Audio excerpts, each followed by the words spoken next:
بسم الله الرحمن الرحيم.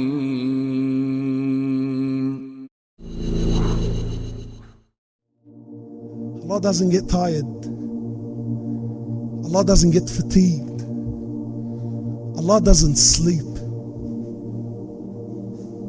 Ibn Kathir mentions, he says, some Jews, they came to Musa alayhi salatu wassalam, and they asked Musa, they said, "Oh Musa, does Allah sleep?" So Musa asks Allah, he says, "Oh Allah, do you sleep?" So Allah answers Musa. He says, "Musa, tonight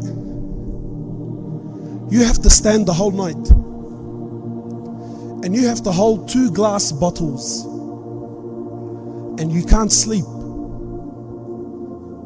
So Musa, being a prophet, he does as instructed. He stands up holding his 2 glass bottles.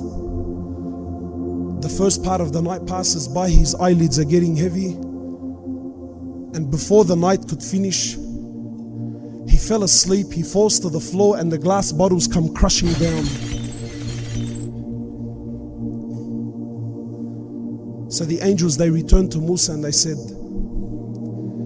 "Oh Musa, if Allah was to sleep but just for a moment, the 7 heavens would come crushing down onto the earth like your bottles smashed the floor."